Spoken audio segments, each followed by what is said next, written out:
Hello, welcome back to Mthpt 137. We are finishing up chapter 11 with imaginary numbers.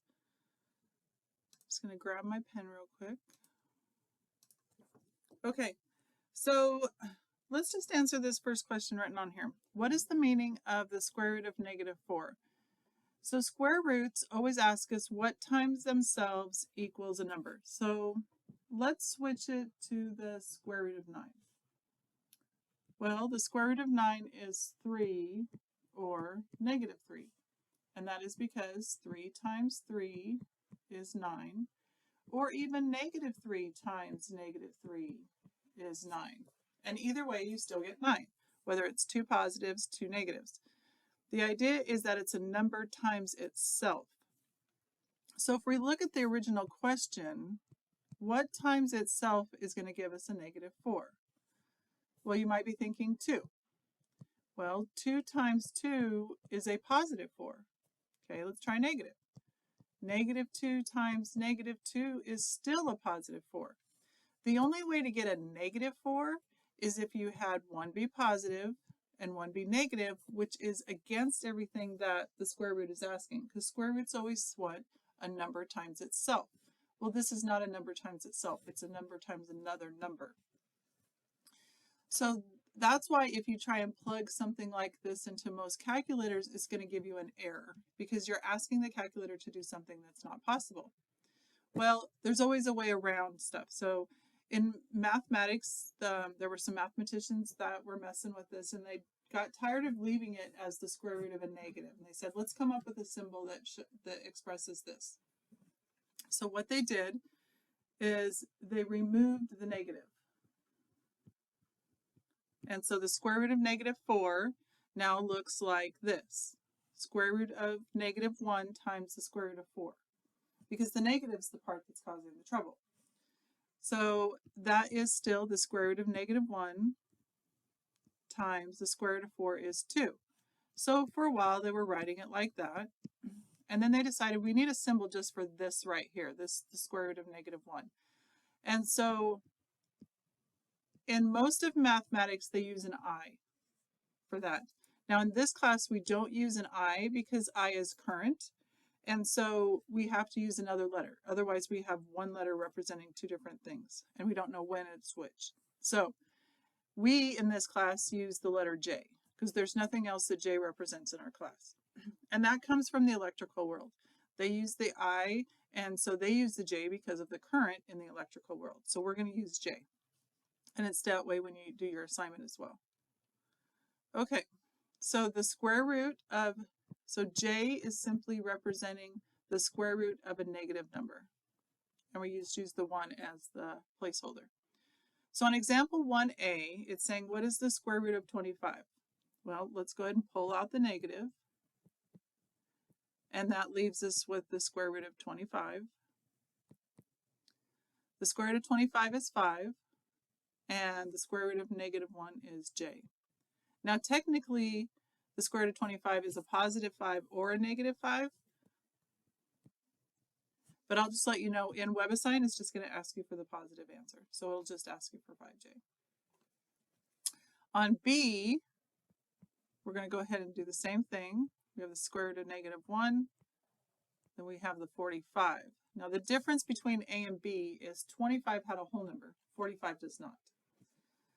So until we start working with radicals, what you're going to do is you're just going to turn it into a decimal.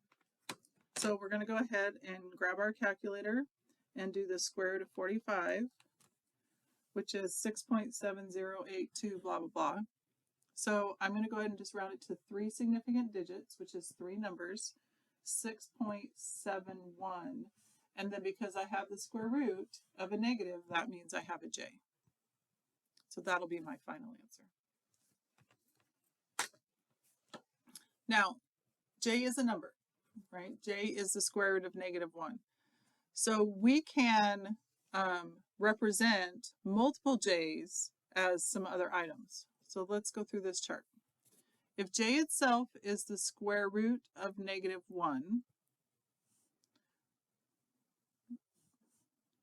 I wasn't going to fill that first one in. So let's erase that. I meant to just write that on the next one. 1, 2, 2, erase. There we go. So this is the square root of -1.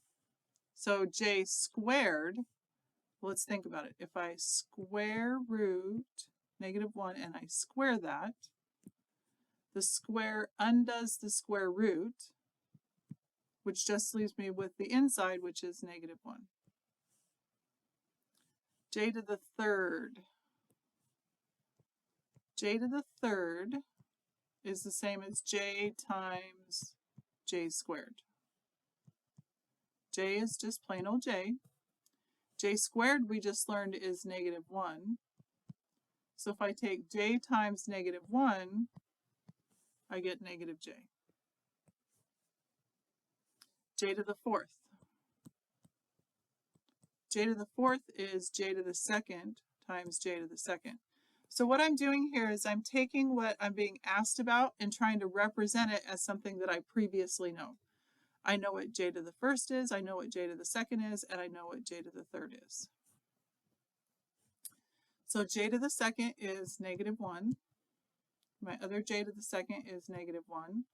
-1 times -1 is a +1. So j to the fourth is a +1. J to the fifth. There's lots of things we can use. I'll just use j to the first and j to the fourth. J to the first is just j. J to the fourth we just learned is the number 1. So j times 1 is just j. Now if I keep going in this pattern, what you'll notice is it's a repeater. So it's j, then it's -1, then it's -j, and then it's 1. And then it's j, and then it's -1, and so on. So everything is in terms of 4. So these 4 right here just continue to repeat over and over and over and over again. So when we have problems that look like example 2, we want to simplify it to its lowest amount of j's. So nothing should be more than a j to the first. Okay, so here's how we're going to, there's a couple ways to think about it. I'm going to just start by just doing groups of 4. So 15, there's 4. And then I have another 4, so I'm up to 8.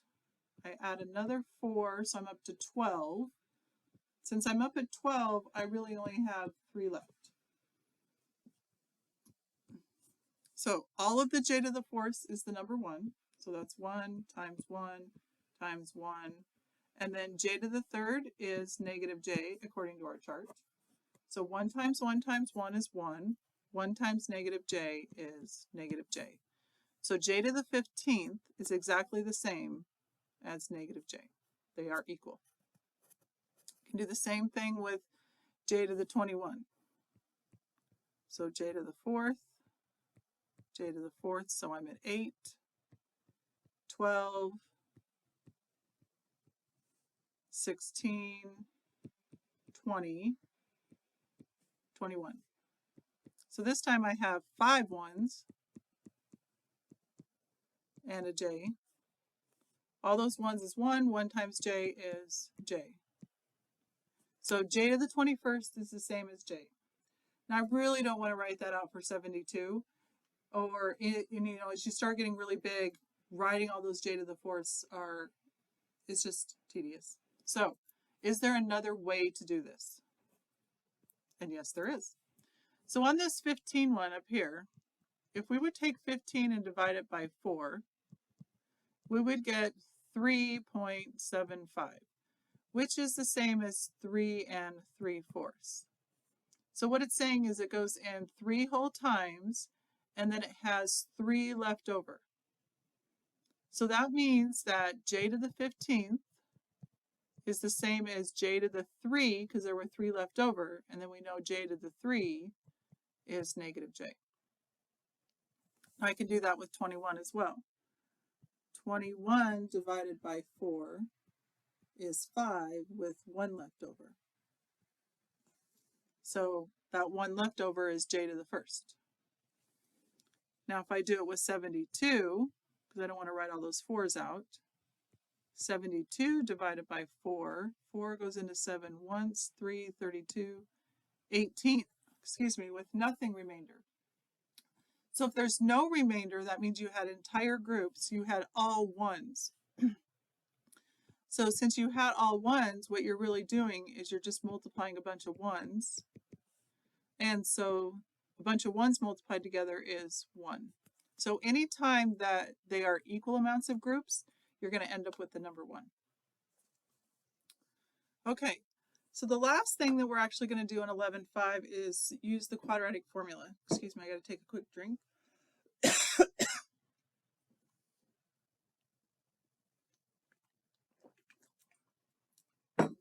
Okay, so we're going to go ahead and use the quadratic formula, which we've used before. So I'm going to go ahead and write it down.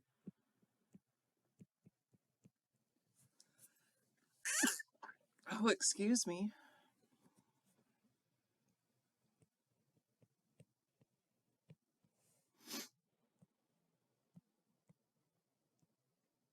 That's a minus sign. It's a really bad minus sign, so let's try and fix that.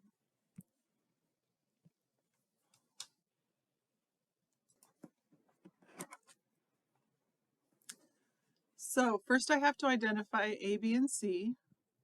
A is 4, B is -6, C is 5.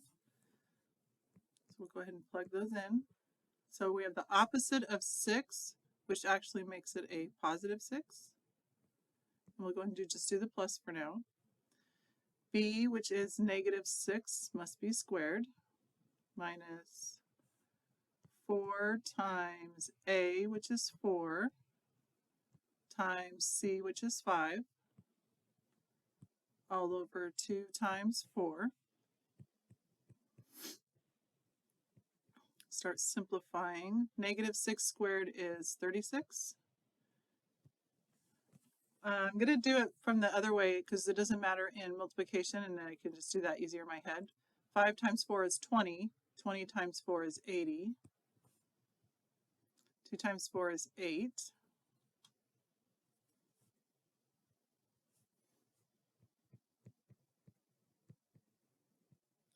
(36 minus 80 would be a -44 over 8. Now, notice I have a negative inside. So we have an imaginary number within our quadratic equation. It's okay, we know how to deal with that. We separate the -44 into square root of -1 times the square root of 44. Square root of 44 is not a whole number. Sometimes it'll ask you for it as the square root of 44, and sometimes it'll ask you to do the decimal. We're going to go ahead and just do the decimal. Square root of 44 is approximately 6.63.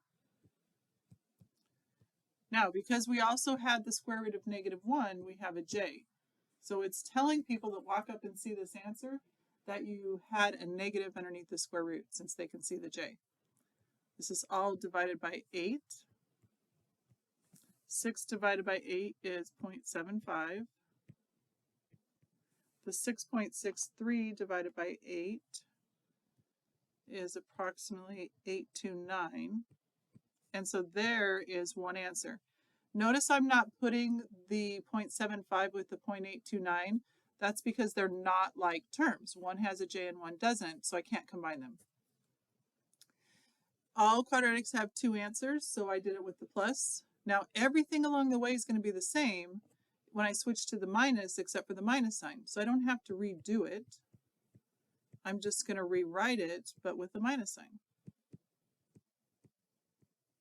So there is my second answer. So when you're working on this section, it might end up being a regular, like without j's, and it might end up with j's. So just be prepared for both. If you have any questions while you're working on 11.5, let me know so I can answer them. Have a good day.